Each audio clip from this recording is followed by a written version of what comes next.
मरीज को स्टेंट लगा, स्टेंट होता क्या है, वो दिखता कैसा है? ये स्टेंट है और ये स्टेंट पहले आया था 1995 में। सोचो कि 70-75% लोग तो स्टेंट से ट्रीट होते हैं। यूएस यूके की हेल्थ केयर से कॉम्पीट कर सकते कम्पीट ही नहीं, वो लोग हमें रिस्पेक्ट। 4 स्टेंट अगर किसी डॉक्टर ने कहे हैं तो फिर बाईपास ही करा ली जाए। हमने काफ़ी ट्रायल्स भी किए हैं जिससे हमें पता है कि कौन से पेशेंट्स बेस्ट बेनिफिट कर सकते हैं स्टेंट से और कौन से सर्जरी से। 20% ऐसे केस हैं जिसमें क्लियर कट सिचुएशन हम कहते हैं कि आप बाईपास सर्जरी करा। 30% पेशेंट्स तो दवाइयों पे ही ट्रीट हो सकते हैं, मेडिकेशन, स्टेंट या सर्जरी। मेरे दिमाग में हमेशा रहता है अगर ये मेरा रिलेटिव है तो मैं इस ब्लॉकेज की कंडीशन में बेस्ट क्या चाहूँगा, और आंसर मेरे साथ। एक लाइन है, दिल की बातें दिल ही जाने, लेकिन ये लाइन शायर कहते हैं। दिल की बातें जब किसी की भी समझ में नहीं आती तब आप ऐसे डॉक्टर्स को ढूंढते हैं जो कॉम्प्लिकेटेड केसेस में आपको ये कहें कि धैर्य रखिए, सब अच्छा होगा। और ऐसे ही आज एक डॉक्टर साहब के साथ हम हैं, डॉक्टर अशोक सेठ हमारे साथ हैं, जिनके पास वो लोग आते हैं जो सब तरफ से नाउम्मीद हो जाते हैं और फिर उन्हें बताया जाता है कि डॉक्टर सेठ के पास जाइए, कुछ ना कुछ इलाज ज़रूर मिल जाएगा। बहुत बहुत स्वागत है डॉक्टर सेठ आपका हमारे साथ जुड़ने के लिए।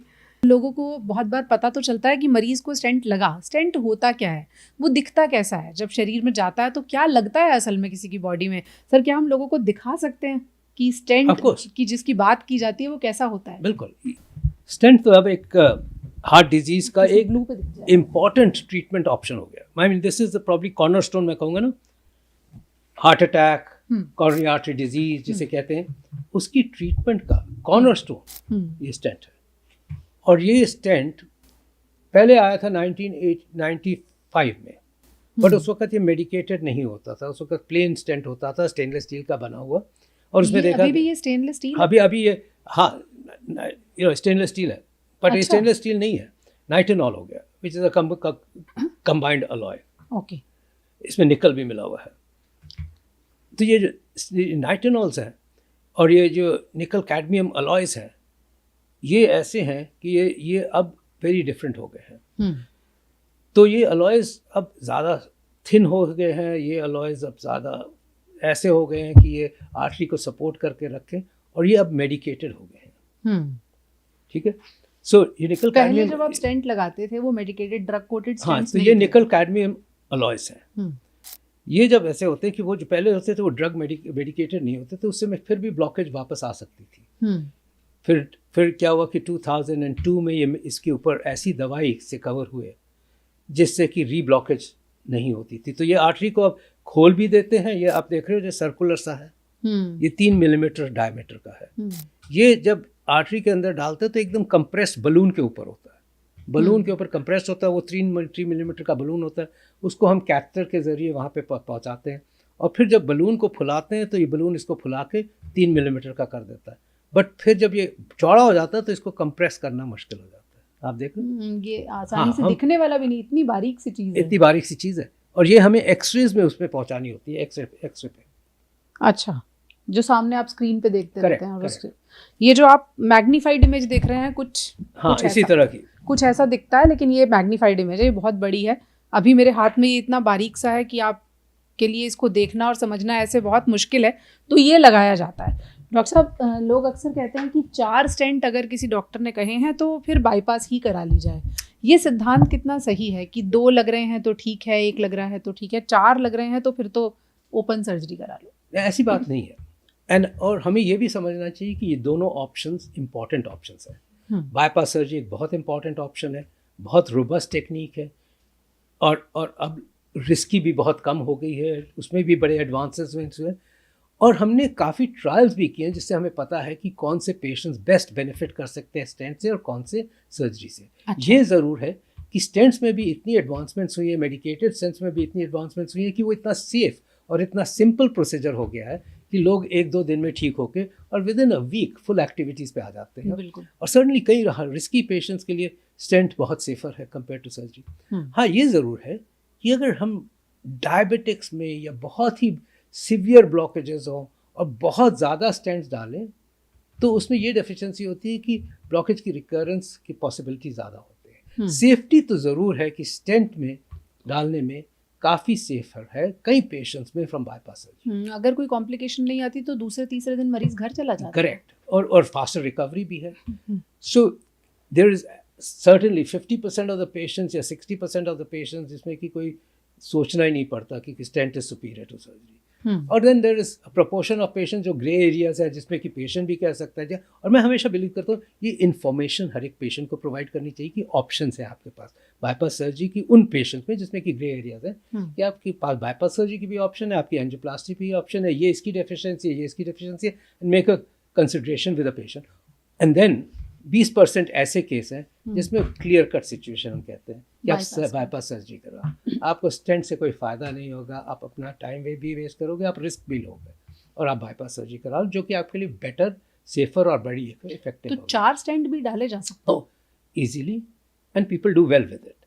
इट इज़ किस तरह की ब्लॉकेज है, किस पेशेंट में है और वो कैसी ब्लॉकेज है जिससे कि हम सिर्फ इमीडिएट ही नहीं, जब भी मैं पेशेंट को एडवाइस करता हूँ मेरे दिमाग में एक ही चीज़ होती है, इट इज़ नॉट कि मैं क्या कर सकता हूँ, मेरे स्किल्स क्या कर सकते हैं, पेशेंट को मैं सेफली घर भेज सकता हूँ। मेरे दिमाग में मेरा रहता है 5 साल में इसको क्या ठीक रहेगा कि नहीं, what is is long term outcome. और मेरे को जहाँ पे कन्विंस हो जाता हूँ कि इसका लॉन्ग टर्म आउटकम मेरे स्टेंट से ठीक रहेगा तो आई डेफिनेटली प्रेफर स्टेंट्स, चाहे 4 हो या 5 हो। 5 तक भी डाले जा सकते हैं? Of course. कितने मैक्सिमम आपने कभी किसी पेशेंट में डाले? Oh, I say 6 stents have been common in a patient at a single given time. Okay. Over a period of years, obviously. तो लोगों के कई बार multiple period of time, क्योंकि हम तो लोगों की long life देख रहे हैं. And I've been treating patients from last 35 years. इस बीच में उनको पहले कुछ डले होंगे, उसके बाद डले, नई blockages आए उसमें डले. So yes, number of stents which have gone in a patient overall. उनकी फिर सर्जरी हुई, सर्जरी फेल हुई, फिर उसके बाद डले 18 stents over a period of a life time I would say. 18 stents दोबारा भी डालने की नौबत कुछ मरीजों में आती है? हाँ बिल्कुल आती है और आ सकती है, नई ब्लॉकेजेस आ सकती हैं पेशेंट पे अगर वो ख्याल ना रखे। पुराने स्टेंट की ग्रेजुअली 1 to 2% पॉसिबिलिटीज़ होते हैं फेलियर के, वो भी पर ईयर ये हो सकता है। साइंस की हर एक जगह लिमिटेशंस होती है, बट रिपीट करना प्रोसीजर को या नए स्टेंट्स डालना आसान होता है और सेफ होता है। तो I think the whole solution comes is कि हमें as a interventional cardiologist balance होना है कि पेशेंट को लॉन्ग टर्म किस चीज़ से फ़ायदा होगा और लॉन्ग टर्म क्या सॉल्यूशंस रहेंगे। हमें प्रोसीजर की तो सेफ्टी रखनी है बट हमें उसके लिए फेयर होना है। और उसका सबसे बड़ा तरीका मेरे दिमाग में हमेशा रहता है, अगर ये मेरा रिलेटिव है, अगर मेरा फादर है, भाई है, मेरा ये कुछ भी लगता है और अगर मेरे को अंदर स्टेंट डालने हो तो मैं इस ब्लॉकेज की कंडीशन में बेस्ट क्या चाहूँगा और तब मेरे पास आंसर आ जाता है कि उसमें बेस्ट क्या होगा। दवाइयाँ, जो कि लेट्स नॉट फॉरगेट कहीं 30% पेशेंट्स तो दवाइयों पे ही ट्रीट हो सकते हैं और हमें उनको अननेसेसरली स्टेंट डालने की ज़रूरत ही नहीं पड़ती है। अच्छा, साइंस में भी बड़ी मेडिकेशंस में भी बहुत एडवांसमेंट हुई है और हम पेशेंट को ठीक रख सकते हैं, हम पेशेंट को हार्ट अटैक से बचा सकते हैं दवाइयों से। जैसे मेडिकेशन, स्टेंट या सर्जरी। ना कुछ पॉइंट्स तो क्लियर है, जहाँ कंफ्यूजन होता है मैं कहता हूँ कि मैं क्या करूँगा और आंसर मेरे सामने होता है। जो आप अपने लिए तय करेंगे, अपने लिए तय करेंगे, वो मैं अपने पेशेंट के लिए तय करूँगा, वही मरीज के लिए। और इसी तरह से अगर हर डॉक्टर इसी तरह से सोचने लगे तो नुकसान भी कम से कम होगा और मरीज और डॉक्टर का रिश्ता भी बहुत बेहतर बन जाएगा। डॉक्टर साहब, स्टेंट हम देख रहे हैं और आगे आने वाले समय में कार्डियोलॉजी में कुछ और एडवांसमेंट्स हैं जिन पर काम चल रहा है जो हिंदुस्तान में भी देखने को मिलेंगी? एडवांसमेंट तो बहुत है कार्डियोलॉजी में, हर तरीके से इतनी ज़्यादा एडवांसमेंट हो रही है कि जो हमने पिछले 25 साल में 30 साल में एडवांसमेंट देखी है कई सेंचुरीज में नहीं देखी थी। And that is the first example जो मैंने कहा कि हार्ट अटैक को 4 हफ्ते हम CCU के बिस्तर पे लगा के बैठाते, that's how started my cardiology career. उसके हमारे सामने ही वो क्लॉट डिसॉल्विंग ड्रग है, मेरे सामने ही एंजियोप्लास्टी है या वो ट्रीटमेंट क्या होती है कि हार्ट अटैक वाला मरीज आया, उसे स्टेंट डाला, उसी दिन उसको हार्ट अटैक से बचाया और 2 दिन में घर जा रहा है ना। साइंस में इतनी एडवांसमेंट्स हो रही हैं कि हम हर चीज़ का मिनिमली इन्वेजिव की तरफ जा रहे हैं कम से कम तरीके से। तो stent was the first example, but हम वाल्व्स चेंज कर रहे हैं। आपको पता ही है ये बात कि इसको ट्रांसकैथेटर वाल्व इम्प्लांटेशन कहते हैं कि हम हार्ट के वाल्व्स को, ब्लॉक्ड वाल्व्स को, जो कि सिर्फ पहले ओपन हार्ट सर्जरी से वाल्व रिप्लेसमेंट से ही चेंज हो पाती थी, अब वो हम एंजियोप्लास्टी के तरीके से कैथ लैब में ही चेंज करके 2 दिन में लोगों को घर भेजें, उसके वाल्व चेंज हो जाता है। लीकिंग वाल्व्स की ट्रीटमेंट बढ़ती जा रही है। अब हम वो लीकिंग वाल्व जिनको पहले ओपन हार्ट सर्जरी से रिप्लेस करना पड़ता था, हम एक कैथेटर डाल के उस वाल्व को क्लिप कर सकते हैं उसको क्लिपिंग प्रोसीजर कहते हैं। वाल्व की लीकिंग को टेबल पे ही ख़त्म कर सकते हैं और 2 दिन में पेशेंट घर जा सकता है। तो उसमें वाल्व रिप्लेस भी नहीं करना, वाल्व रिप्लेस भी नहीं हुआ और वाल्व की लीकिंग भी ख़त्म हो गई। इनफैक्ट अब तो वो सिचुएशंस पे आ रहे हैं कि नए कंपनियां वाल्व्स बना रही हैं जो कि टोटल वाल्व रिप्लेसमेंट ही कर दे बगैर ऑपरेशन के। सो सिर्फ रिपेयर्स ही नहीं, सिर्फ एक नहीं, पता है, बट साइंस की ये तो एडवांसमेंट्स होती ही जाएंगी, बट जेनेटिक्स में बड़ी एडवांसमेंट हो रही है। अब वो दवाइयाँ आ रही हैं। हम कहते थे कोलेस्ट्रॉल कंट्रोल के लिए स्टैटिन्स खाते रहो जी, उसके बाद दवाई इंजेक्शन आए जो कि हर 2 हफ्ते लें तो कोलेस्ट्रॉल कंट्रोल हो जाए। Now we are looking at medication जो कि साल में एक बार इंजेक्शन लो और पूरे साल कोलेस्ट्रॉल कंट्रोल रहे। ऐसे इंजेक्शंस हैं? द फर्स्ट फेज़ 1 और फेज़ 2 उसके स्टार्ट हुए हैं, ऐसे इंजेक्शंस हैं। वो इंजेक्शन तो आ ही गए हैं जो 1 in 6 months लो तो कोलेस्ट्रॉल कंट्रोल हो जाएगा। ऐसे इंजेक्शंस हैं? ऐसे इंजेक्शंस हैं। 6 महीने में एक बार लगाना? 6 महीने में एक बार लगाना। वो महंगे हैं इसलिए रूटीन यूज़ में नहीं है, पर उससे कोलेस्ट्रॉल कंट्रोल होता है कंट्रोल हो जाता है। और फिर दवा की ज़रूरत दवा नहीं? की नहीं ज़रूरत, टैबलेट्स की ज़रूरत नहीं, रोज़ टैबलेट खाने की ज़रूरत नहीं। So yes, but can you believe science में तो वो इंजेक्शन आ गए once a year। But the other day I was reading the biggest thing, आपने एक इंजेक्शन लिया, आपने जीन्स को ऑल्टर कर दिया और जीन से ऐसे ऑल्टर हुआ कि जिंदगी भर दवा खाने की जरूरत न पड़े, जिंदगी भर कोलेस्ट्रॉल कम रहे। तो फिर तो दिल की बीमारी भी नहीं होगी। Absolutely fascinating science. ये साइंस अब क्योंकि जीन ऑल्टरेशन में जा रही है, जहाँ वो जेनेटिक ऑल्टरेशन की बात आती है in a person, obviously in a person who still there and alive, but उसके जीन खराब थे because that's what now produces is raise cholesterol, और आपने उसके जीन्स को ऑल्टर कर दिया तो उसका कोलेस्ट्रॉल कम हो गया जिंदगी भर के लिए। फैसिनेटिंग साइंस जो हम देखने जा रहे हैं। सो आई थिंक वी आर, हम जिस स्पीड से मेडिकल साइंस की प्रोग्रेशन देख रहे हैं, medical science body, human body को तो नहीं बना सकेगा, न ही हमें रिक्रिएट कर सकेगा। आज भी एक रोबोट हमारे हैंड मूवमेंट्स और माउथ के स्पीच को रेप्लिकेट नहीं कर सकता। नहीं कर सकता। But yes, we are going to be able to save more life. हम बहुत ज़्यादा जाने को बचा सकेंगे और हम रैपिडली उस क्षेत्र में जा रहे हैं, चाहे वो कैंसर हो, चाहे हार्ट डिजीज़, हर टेक्नोलॉजी में कम से कम मैक्सिमम सेफ्टी, कम से कम इन्वेजिवनेस और मैक्सिमम लॉन्ग टर्म रिजल्ट्स। एक ज़माना था जब बाईपास सर्जरी ही की जाती थी। इंटरवेंशनल कार्डियोलॉजी जब तक नहीं आई थी, डॉक्टर साहब लोग डरते थे कि ओपन सर्जरी होगी, पता नहीं बचेंगे नहीं बचेंगे, रिकवरी का रास्ता बड़ा लंबा होता था। इंटरवेंशनल कार्डियोलॉजी ने वो सब कुछ बदल दिया। तो आम लोगों को हम ये भी समझाते हैं कि इंटरवेंशनल कार्डियोलॉजी मतलब जब आप सुनते हैं कि आपके किसी जानने वाले को या हो सकता है आपको स्टेंट लगे हैं, वो स्टेंट क्या है? वो इंटरवेंशनल कार्डियोलॉजी का सबसे बड़ा रेवोल्यूशन है जिसने दिल के इलाज को क्रांतिकारी तरीके से बदला। अब कितने % लोग बाईपास सर्जरी के लिए जाते होंगे और उस जमाने में सीन क्या था? That is true. अब तो सोचो कि 70-75% लोग तो स्टेंट से ट्रीट होते हैं। स्टेंट्स बेटर हो गए हैं, दवाइयाँ बेटर हो गई हैं स्टेंट्स के लिए, हर तरीके से हम अब, और टेक्निक्स इतनी आ गई हैं और वैरायटी ऑफ हमारे पास डिवाइसेस इतनी आ गई, हम काफ़ी कुछ को ट्रीट कर सकते हैं। सो रिजल्ट्स बहुत अच्छे हो गए हैं। और आफ्टर ऑल ये प्रोग्रेस साइंस की, थैंक गॉड, हम नॉट जस्ट हमारे सामने हुई, क्योंकि मैंने बताया ना कि हमारे सामने तो एंजियोप्लास्टी स्टार्ट हुई थी, इट्स नॉट जस्ट ये हुई। Thank God that I have contributed to it also. Thank God that I was not just a bystander. I was a part of many of these new techniques and technologies, जो कि हिंदुस्तान को हमने तो सिखाई, Asia Pacific को सिखाई। Thankfully कई बार तो वर्ल्ड को भी हमने इतनी टीचिंग दी। तो हम ये कह सकते हैं कि दिल की बीमारियों का जो इलाज है भारत में, मरीज को उसके लिए बाहर जाने की ज़रूरत नहीं है, सब कुछ यहाँ होता है, हर चीज़ यहाँ होती है। एब्सोल्युटली। और इनफैक्ट बहुत highest level, highest quality and highest expertise के साथ हिंदुस्तान में होती है। हम यूएस यूके की हेल्थ केयर से कॉम्पीट कर सकते हैं। कम्पीट ही नहीं, वो लोग हमें रिस्पेक्ट करते हैं। इनफैक्ट अब हम उस लेवल पे हैं जहाँ पे कि अमेरिका, इंग्लैंड, पूरा यूरोप और पूरा एशिया पैसिफिक हम हिंदुस्तान को अपनी एक्सपर्टीज़ के लिए, स्किल्स के लिए और कम्प्लेक्सिटी के लिए रिस्पेक्ट करता है कि कैसे केसेस आप हमें भी बताइए कि कैसे करते हो। एंड आई थिंक हमारे कार्डियोलॉजी के, इंटरवेंशनल कार्डियोलॉजी के क्षेत्र में नहीं, हर क्षेत्र में देखा जा रहा है। I think we are very proud of that. एक एक्सक्यूज़ ज़िंदगी में नहीं होना चाहिए कि अपने आप को फिट रखने का कभी एक्सक्यूज़ नहीं होना चाहिए। इसी की वजह से तो आप दूसरे की सेवा कर पा रहे हो, इसी की वजह से या मैं कर पा रहा हूँ, बट दूसरे अपने क्षेत्र में हर कोई अपना काम अरे हमारी रिस्पॉन्सिबिलिटी अपनी बॉडी की तरफ, तभी हम फैमिली को भी देख सकेंगे, तभी हम पेशेंट्स का भी ख्याल रखेंगे, तभी हम हर किसी से भी। सो आई थिंक दैट फैमिली के साथ बिट ऑफ टाइम स्पेंड करना बड़ा ज़रूरी है, चाहे वो एक कप ऑफ चाय इन द मॉर्निंग हो जाए जिसमें कि बात हो जाए।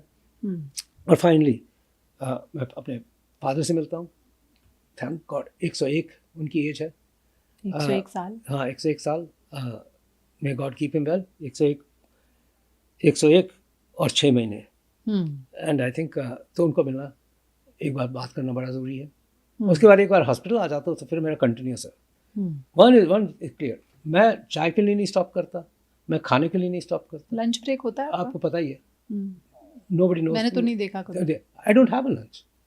I actually don't have a lunch. There are only 12 बादाम के पीस जो मैं लेता हूँ, सवेरे से स्टार्ट करता हूँ। By the way, my breakfast is also very light. अच्छा। It's fruit. Then I have that. और I don't believe कि किसी को चाय पीनी चाहिए। I don't believe कि किसी को बीच में खाने की ज़रूरत होनी चाहिए। नहीं होनी चाहिए। नहीं। आप दिल के मरीजों को ट्रीट करते हैं डॉक्टर साहब, और उनको आप कहते हैं कि खाना खाइए टाइम पर, ये खाइए वो खाइए। हाँ, दूसरों के लिए। और मैं कह रहा हूँ जो मेरे जैसे वर्क खाने की क्या बात। So I then finally have my first meal at night, and unfortunately वो लेट होता है because I finish at 10 o'clock। पहला मील रात को होता है? मेरा पहला मील रात को। पहला और आखिरी? पहला और आखिरी। पहला meal is a breakfast which is very light, usually a fruit. ये तो फॉलो नहीं, usually a fruit, there's nothing in between, and then my only meal you can say is at night, and that's late. But अगर मैं ये कहूँ कि ये तो बुरी लाइफस्टाइल है, I just got used to it, ये नहीं फॉलो करनी चाहिए, बिकॉज मैं वो रेलिवेंट लाइफस्टाइल फॉलो ही नहीं कर सकता, मेरी बॉडी इसको फॉलो ही नहीं करा सकती कि मैं अपने आप को चेंज करूँ। But it's not a good lifestyle, because breakfast ठीक से खाना चाहिए। यस, लाइट मील्स बीच में होने चाहिए, और खाना अर्ली होना चाहिए, 7 बजे ज़रूर, कोई 7:30 बजे तक खा ले। So that healthy, और ये healthy habits हो। खाना मैं healthy खाता हूँ, there's no question. I mean, I actually eat very healthy, and my main meal, and by the way, my dinner is no more than 2 chapatis. Which is at what time? कितने बजे आप dinner? Well, this gets to 10, 10:30, 11. No, so आप मेरे don't think of me as an ideal person. दिन भर भूख नहीं, मैं वही सोच रही हूँ कि ये तो हम follow भी नहीं करने को कहेंगे। No, so listeners, ये हैबिट्स ना फॉलो करना, बट मैं आपको अच्छी हैबिट्स जरूर सिखा सकता हूँ। हाँ, वो बता दीजिए कि ये नहीं करना तो करना क्या है। But healthy eating and have a good breakfast, protein ज़रूर होनी चाहिए, have a very light lunch, और थ्रू आउट बिट्स खाते रहो जिसमें फ्रूट्स हों, जिसमें and lunch should be really, I believe it should be more fruits and vegetables, and then at night have an early dinner, again lots of fruits, vegetables and proteins. Carbohydrates हम avoid करें, it's just not needed by the body in large extent. And by the way, उसके बाद I think exercise as a part of the daily schedule बहुत important है। अगर हम ये fit in कर लें, और family के साथ some time and time for regular short vacations, तो फिर आपका काम में ज़्यादा मन लगेगा, और आप अच्छी तरह से अपना काम डिलीवर कर पाओगे, और फिर अच्छी तरह से आप अपनी रिस्पॉन्सिबिलिटीज़ को निभा सकोगे, चाहे वो पेशेंट की तरफ हो, चाहे अपने काम की रिस्पॉन्सिबिलिटी हो, चाहे घर की रिस्पॉन्सिबिलिटी। आप हेल्दी खाना खाइए, 3 मील्स लीजिए, लेकिन यहाँ एक एग्जाम्पल है जो बता रहे हैं कि हम एक टाइम का खाना खा के भी दिन भर काम कर सकते हैं। At what age? आपकी उम्र क्या है सर? 70। 70 साल की उम्र में अगर एक मील पे काम चल रहा है, दिन में थोड़े से बादाम और सुबह थोड़े से फ्रूट्स, ये टोटल हमने जो अभी तक नोट किया है, ये टोटल आपका खाना यही है बस? हाँ, उससे पहले नहीं, एक फैमिली के साथ बैठ के चाय में पीता हूँ ना, उसमें 2 बिस्किट भी खा लेता हूँ। डॉक्टर साहब, एक सवाल जो हमारे व्यूअर्स अक्सर हमसे पूछते हैं कि क्या शराब दिल के लिए बुरी होती है और बिल्कुल भी नहीं पीनी चाहिए? इसको आई थिंक पर्सपेक्टिव में डालना पड़ेगा। शराब, alcohol, excess alcohol is bad for the heart, and addiction is really bad. और मैं साइंटिफिकली बात कर रहा हूँ, obviously not socially, not religiously. तो अब एक्सेस अल्कोहल क्या है? इंडियन और हम बात करते हैं वेस्टर्न और इंडियन, बिकॉज ये इंडियन छोटे होते हैं साइज में, वेट कम होता है, वेस्टर्न का वेट ज़्यादा होता है, बड़े होते हैं, तो अल्कोहल की भी मात्रा, सेफ मात्रा या नॉन हार्मफुल मात्रा डिफरेंट होती है। बट हिंदुस्तानी के लिए बात अगर हम करें तो 1 to 2 small pegs, जिसका मतलब 30 to 60 ml, once or twice a week is safe and is not bad for the heart. अच्छा। हाँ, कभी कभी थोड़ी alcohol is not bad for the heart at all.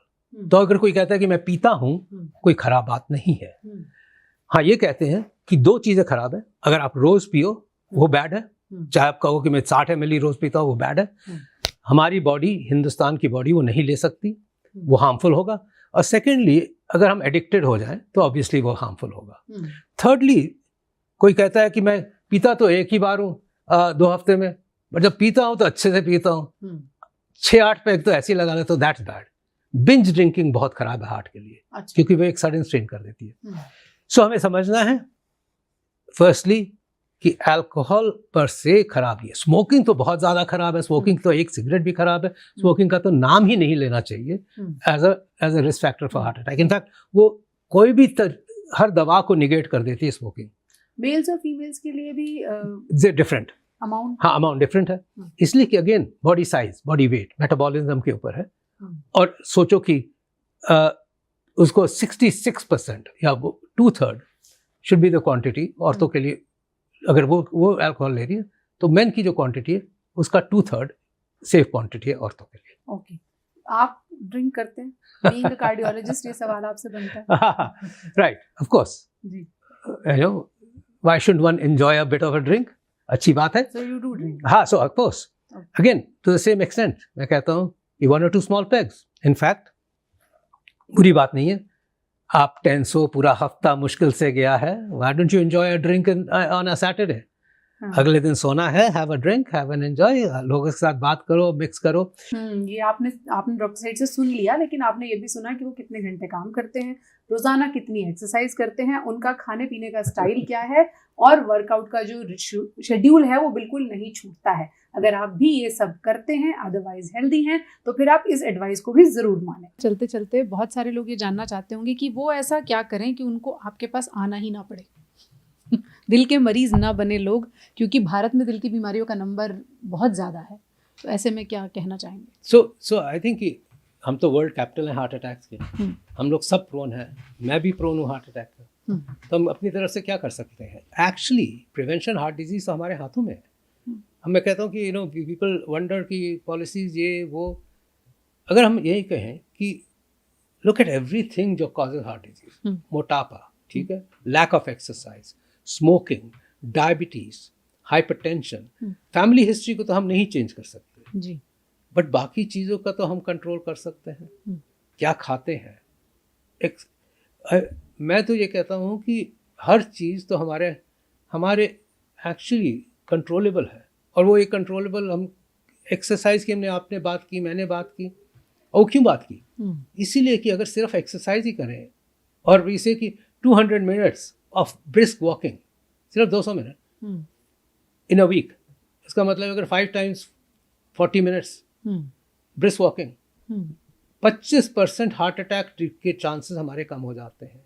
5 दिन 40 मिनट, और 25% पता है कई दवाइयों से नहीं हो पाता, जो ब्रिस्क वॉक कर सकते हैं। हमारा हाई ब्लड प्रेशर ख़त्म हो जाता है, डायबिटीज़ ख़त्म हो जाती है, हमारी वेट सही पे आ जाता है, हम पॉजिटिव फील करते हैं, एनर्जी आ जाती है। स्मोकिंग जो है probably the biggest risk factor, smoking छूट जाती है, आप एक्सरसाइज करो, आप हर तरीके से एक सिंगल एक्सरसाइज से सब रिस्क फैक्टर्स खत्म कर सकते हो। सो आई से walk, exercise, make it integral part आपका, उसका एक अपने हर रूटीन का पार्ट बना दो। जिस तरह आप नहाते हो, तो अगर आपका 15 मिनट नहाने को लगता है तो आप नहा ही रहे हो ना, तो नहाते अगर हो तो क्यों एक्सरसाइज क्यों नहीं करते? न्यूज़पेपर पढ़ते हो तो एक्सरसाइज क्यों नहीं करते? आपको खाने के लिए टाइम है, चाय पीने के लिए टाइम है, पकौड़े खाने के लिए टाइम है, एक्सरसाइज क्यों नहीं करते? एक्सरसाइज के लिए टाइम नहीं है तो एक्सरसाइज कीजिए। ब्रिस्क वॉक को सही मायनों में ब्रिस्क वॉक की तरह भी अगर आप करेंगे तो दिल के डॉक्टर्स के मुताबिक ये अकेली एक्सरसाइज आपके दिल की बीमारी के खतरे को, जैसे डॉक्टर साइड ने कहा, 25% तक कम कर सकती है। फिर भी लोग डॉक्टर साहब एक्सरसाइज करते नहीं हैं तो और ब्रिस्क वॉक का मतलब क्या है वो भी ज़रा एक बार समझा दें। तो ब्रिस्क वॉक का मतलब है कि आपको, अगर आप चल रहे हो तो अगर आप किसी साथी के साथ, पहले ये बता दो कि ज़्यादातर लोग जब पेशेंट होते हैं, हाँ कहते हैं कि रोज़ वॉक के लिए जाता हूँ, तो पूछते हैं क्या करते हो? हाँ जी, वो हम लोग 4 दोस्त हैं, तो 4 दोस्त निकल लेते हैं सवेरे और 25-40 मिनट 50 मिनट 1 घंटे घूम के आते हैं। अच्छा, क्या बात करते हो? अरे बड़ी बातें होती है, बीच में बैठ जाते हैं, बातें होती हैं। सो आई टेल यू, लोग सोचते हैं दैट्स एक्सरसाइज। आपको एक्सरसाइज जो हम कहते हैं ब्रिस्क वॉकिंग का मतलब ये है कि अगर आप किसी और के साथ स्पीड पे चल रहे हो तो आप एक सेंटेंस बड़ी मुश्किल से बोल पाओ। कन्वर्सेशन तो बात ही नहीं कि गप्पे मार रहे हैं, मुश्किल से एक सेंटेंस सांस में कंप्लीट कर पाओ, तो वो ब्रिस्क वॉकिंग हुई। और यूजुअली वो एज के हिसाब से डिफरेंट होगी। ऑब्वियसली यंगर पेशेंट में वो 6-7 किलोमीटर पर आवर की स्पीड से चल सकते हैं, कोई और एल्डरली वो 4 किलोमीटर की स्पीड से चलेगा पर आवर। तो ये सब बेस्ट टेस्ट है। और जब हम कहते हैं 40 मिनट ब्रिस्क वॉकिंग, हम ये नहीं कह रहे जिमिंग करो, ये वेट लिफ्टिंग, वो सब एक्सरसाइज नहीं है, वो कार्डियक एक्सरसाइज नहीं है। वेट लिफ्टिंग, जिम जाना, हैवी वेट लिफ्टिंग करना, वो सब कार्डियक अनफ्रेंडली एक्सरसाइजेस है। अच्छा, जो दिल के लिए अच्छी नहीं है। जो दिल के लिए अच्छी नहीं है। वो फिजिक के लिए अच्छी है, बॉडी बिल्डिंग के लिए अच्छी है, वो अपने आप को दिखाने के लिए अच्छी है, बट हार्ट के लिए तो ब्रिस्क वॉकिंग, साइकिलिंग, स्विमिंग, ये एक्सरसाइजेज जो हम कहते हैं एरोबिक एक्सरसाइज, वो अच्छी हैं और वही फायदा देती हैं जो हार्ट अटैक में कह रहा हूँ डिक्रीज करने के। बहुत सारे डॉक्टर्स जिनके मरीज हमसे शिकायत करते हैं कि डॉक्टर साहब ने टाइम नहीं दिया, बस 2 मिनट में बता दिया और हमारे सवाल हमारे मन में ही रह गए। डॉक्टर सेठ के पास टाइम नहीं होता, लेकिन मैं अपने पर्सनल एक्सपीरियंस से बता सकती हूँ कि हर मरीज को आप तसल्ली बख्श टाइम देते हैं और वो कहता है आपसे मिलकर ठीक हो गया मैं। तो ये भी एक बहुत बड़ी चीज़ होती है कि फेथ कभी कभी मरीजों को ठीक कर देता है। तो इसीलिए अनफॉर्चुनेटली वो वेटिंग लिस्ट होती है कि मैं उससे डबल पेशेंट भी देख सकता हूँ, बट उस वक्त मैं नहीं सेटिस्फाइड होऊंगा, क्योंकि अगर पेशेंट के मुंह पे ये लगा कि आपने उसको धक्का मार के निकाल दिया क्योंकि बात दूसरा पेशेंट को देखना और आपकी इतनी बड़ी लिस्ट है, तो वो बात ठीक नहीं है। फिर भी मैं रात के 10 बजे तक ओपीडीज करता हूँ जी, बट मेरे को कभी भी किसी पेशेंट ने अगर कह दिया ना, कहीं से सुन लिया, और एक कोई ना कोई ऐसा होता है डॉक्टर साहब ने तो पूरा टाइम नहीं दिया, वो जल्दी में थे जी, तो मेरे को पता नहीं पेशेंट को कितना बुरा लगा, मेरे को उससे ज़्यादा बुरा लगा। तो कितने दिन में मिलेगी आपकी अपॉइंटमेंट अगर आज ट्राई करें? Okay, now it's better 3 months 3 months, okay, 3 महीने का इंतज़ार है। और हम डॉक्टर सेठ की प्राइवेट ओपीडी की बात कर रहे हैं, ये भी हम क्लियर कर दें। बहुत सारे लोगों को लगता है डॉक्टर्स तो लूटते हैं, अब उनका प्रोफेशन है, ये फीलिंग क्यों आती जा रही है? आई थिंक हम उस वर्ल्ड में रह रहे हैं जिसमें हर चीज़ ट्रांजैक्शनल होती है, और इसीलिए और मेडिकल साइंस भी चेंज होती जा रही है, बट पब्लिक की और पीपल की एक्सपेक्टेशंस भी चेंज होती जा रही है। हर तरीके से हर क्षेत्र में ट्रांजैक्शनल सिचुएशन डेवलप हो गई है। द साइंस, अच्छा, personal touches have gone down. जो एक वो जो पर्सनल टच होता था, वन ऑन वन कनेक्ट नहीं है, और it also goes back to डॉक्टरों को टाइम देना पेशेंट को। बॉन्डिंग कैसे होती है? आज भी मैं कहता हूँ कि बॉन्डिंग तब होती है कि अगर आपने पेशेंट को टच भी नहीं किया और उसको सिर्फ कागज़ देख के ही उसको बता दिया कि आगे क्या करना है, तो बॉन्डिंग गई कहाँ? अगर आपने उसको एग्जामिन ही नहीं किया, तो एग्जामिनेशन का एक पार्ट है टच, एग्जामिनेशन का एक पार्ट है कि उसने फील किया, आपने नर्व्स भी देख ली, तो there is a connect which happened. So एक तो बहुत इंपॉर्टेंट है टाइम देना। The second thing is transactional को चेंज करना to make every, and at the end patient चाहे कुछ भी सोचे, आफ्टर ऑल वो तो बीमार है ना, वो तो आपके पास आया है, उसको तकलीफ है। हमारा एज अ कर्तव्य है डॉक्टर होना कि वो हमारे ऊपर ट्रस्ट करे, एंड आई थिंक आप कह सकते हो बोथ वेज हो, बट रिस्पॉन्सिबिलिटी किसकी है? इट स्टार्ट्स कि डॉक्टर की रिस्पॉन्सिबिलिटी पहले है कि उस ट्रांजैक्शनल सिचुएशन को ख़त्म करके कॉन्फिडेंस देना कि हम आपके लिए हैं, ट्रांजैक्शनल बेसिस पर नहीं, हम हैं बिकॉज आपने हमें ट्रस्ट किया, now we are going to deliver that trust and you going to do it to the best possible manner, जिसका मैं जानता हूँ, मैंने सीखा, जिस तरह मैंने सीखा, मैं वो डिलीवर करूँगा जो आपको, मैं खुद को डिलीवर करता, किसी और को डिलीवर करता।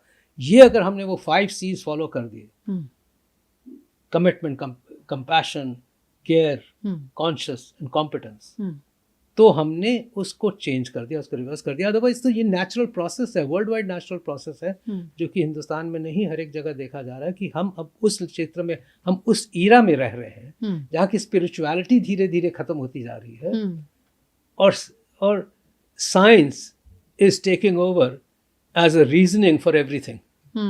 बिल्कुल सही बात है। और इसीलिए आज की भी तारीख में, चाहे ज़माना 1960 का हो या 2025 का, आज की तारीख में मरीजों की सबसे पहली शिकायत यही होती है, डॉक्टर साहब ने हमें टाइम नहीं दिया। डॉक्टर सेठ के ज़रिए हम भी यही संदेश देना चाहेंगे कि अपने मरीज़ के साथ कनेक्ट बनाएं और उसे टाइम दें, और फिर डॉक्टर को जो भगवान का दर्जा दिया जाता है वो भी सार्थक हो जाएगा। बहुत बहुत शुक्रिया सर हमसे जुड़ने के लिए और बहुत सारे लोगों को इंस्पायर करने के लिए। आई एम श्योर कुछ सिनेरियो हेल्थ केयर में बदलेगा और डॉक्टर्स आज तो कम से कम मरीजों को टाइम ज़्यादा देंगे।